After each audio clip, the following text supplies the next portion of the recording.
우리가 시편을 볼 때에는 다른 성경과 다른 관점으로 바라보아야 합니다. 우리가 기독교를 계시의 종교라고 말합니다. 하나님께서 직접 자신이 누구인지 말해주시기 때문에 그렇습니다. 다른 성경은 하나님께서 직접적으로 사람들에게 자신이 누구인지 나타내시는 말씀이라고 한다면 시편은 좀 다릅니다.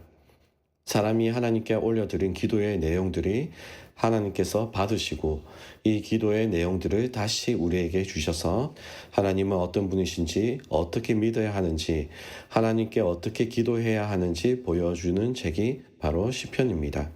그렇기 때문에 우리는 시편을 볼 때 이 시편 기자가 어떻게 하나님께 부르짖는지 볼 필요가 있습니다. 이 시편의 기자들은 대부분 자신들이 느끼고 있는 그 감정 그대로 하나님께 나아가는 것을 볼 수 있습니다.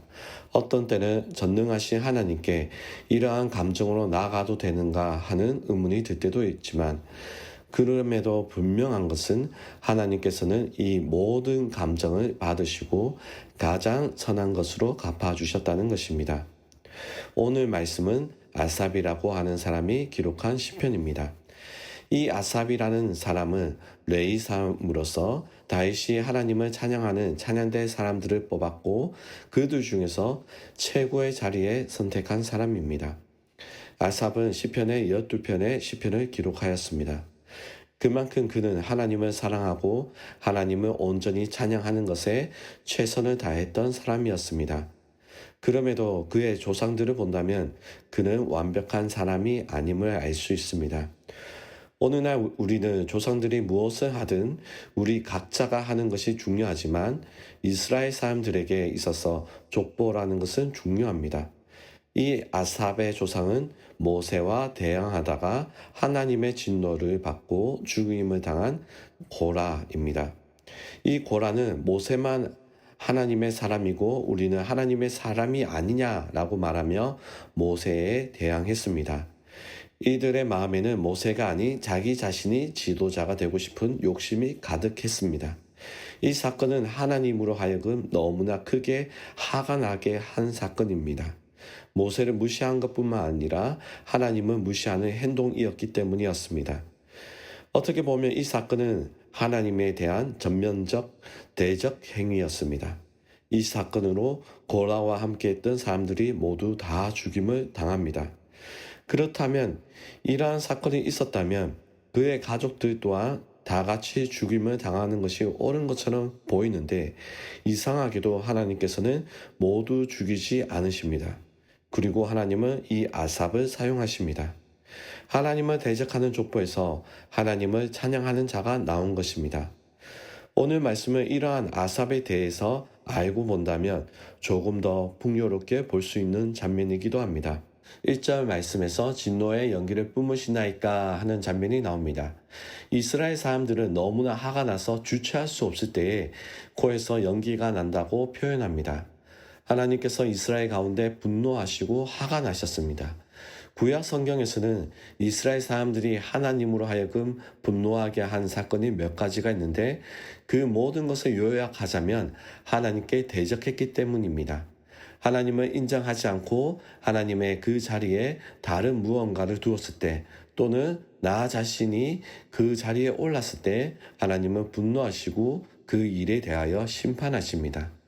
오늘 말씀에서는 이미 하나님께서 분노하셨고 너무나 화가 나셔서 주체할 수 없을 정도로 심판을 행하시는 하나님의 모습이 보입니다.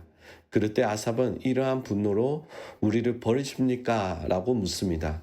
즉 일어나셔서 지금 우리에게 일어난 일을 해결해 달라고 하는 것입니다. 하나님은 다른 것에 화가 나신 것이 아니라 이스라엘이 하는 그 행동으로 화가 나셨고 그 화가 난 것으로 인하여 심판하고 계신 것인데 이 아삽은 너무나 뻔뻔하게 하나님께 말하고 있는 것입니다. 아삽은 하나님께 애적에 용서하셨던 것처럼 용서하여 달라고 말합니다. 너무나 당연하게 용서해 달라고 합니다. 그러면서 시온산을 기억해 달라고 합니다. 이 시온산은 어떤 곳입니까? 이스라엘에게 있어서는 하나님과 이스라엘이 하나님을 만났던 장소입니다. 이곳을 통하여 이스라엘은 하나님의 백성이 되었습니다. 그리고 동시에 아삽에게 있어서 아삽의 조상인 고라가 죽었던 광야를 떠오르게 하는 그러한 상징적인 곳입니다. 즉 아삽은 너무나 뻔뻔하게 이스라엘이 잘못해서 하나님께 혼나고 있는 그 시점에 하나님께 언제까지 우리를 내버려 두십니까? 지금 내가 지은 죄를 그만 용서해 주시고 일어나셔서 우리를 구원해 주십시오라고 강력하게 말하고 있는 것입니다. 이것은 이 아삽이 뻔뻔하고 하나님에 대해서 알지 못해서 그런 것이 아니라 하나님에 대해서 너무나 잘 알고 있기 때문에 이렇게 말하는 것입니다. 그리고 이러한 그의 말에 대해 하나님께서 성경으로 우리에게 있게 하시는 것입니다. 하나님은 어떤 분이십니까? 그분은 우리에게 분노하시고 우리가 잘못한 것에 대해서 심판하시는 분이십니다. 그럼에도 하나님은 우리를 버리지 않으시는 분이십니다. 하나님은 우리를 너무나 사랑하셔서 우리가 죄 가운데서 돌이킬 때 즉시로 용서하여 주시는 분이시기도 합니다. 하나님은 우리가 하나님께 부르짖고 돌아오기 원하시는 분이십니다. 그리고 하나님은 우리와 함께 하시고 우리를 위해 일하시는 분이시기도 합니다. 그렇기 때문에 너무나 뻔뻔하게 하나님께 나아가서 이제 구해 주십시오라고 강력하게 말할 수 있는 것입니다. 아삽은 계속해서 지금 일어나고 있는 상황들에 대해서 말합니다. 이스라엘을 괴롭게 하는 자들이 이스라엘만을 치는 것이 아니라 하나님의 성소를 파괴하기 시작했습니다.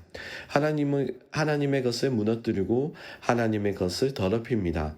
한두 곳이 아니라 하나님과 이스라엘이 함께하는 곳마다 이 악인들이 무너뜨리고 파괴합니다. 라고 말합니다. 그렇기 때문에 이제 일어나셔서 저 원수를 멸해 주십시오라고 말하는 것입니다. 이 성소라는 것이 무엇입니까? 이곳은 하나님과 이스라엘 사람들의 장소입니다. 이 성소라는 것은 상징적인 의미가 있는데 하나님이 이스라엘 사람들과 함께 한다는 임마누엘의 의미가 담겨 있습니다. 즉 아삽이 이렇게 하나님께 기도하며 하나님께 부르짖는 것은 우리가 나약해서 하나님께 죄를 짓고 죄의 결과로 인해 벌을 받지만 그럼에도 하나님께로부터 버림받기 원치 않는 마음이 있는 것입니다. 그렇기 때문에 아삽의 기도는 하나님을 향한 온전한 갈급함이 있는 기도이기도 합니다. 하나님께서는 이 말씀을 통하여 우리에게 말씀하여 주십니다. 우리가 아무리 범죄하여도 우리가 하나님께 돌아가면 하나님께 뻔뻔하게 기도하면 하나님은 우리를 용서하여 주신다는 것입니다. 그리고 하나님께서는 우리에게 은혜를 베풀어 주신다는 것을 말씀하여 주십니다. 하나님은 우리가 그렇게 뻔뻔한 신앙을 가지기 원하십니다. 그리고 우리가 하나님께 용서를 받고 은혜 받고 살아가기 원하십니다. 우리 모두가 하나님께 용서받고 은혜 받는 우리 모두가 되길 소망합니다. 이 시간 우리 기도하시겠습니다. 하나님, 우리가 하나님 앞에 나아갈 때에 체면을 가지고 나아가지 않게 하여 주옵소서. 뻔뻔하게 하나님께 나아가 하나님의 용서를 받게 하시고 하나님의 회복하심을 맛보는 자 되게 하여 주옵소서. 예수님 이름으로 기도합니다. 아멘.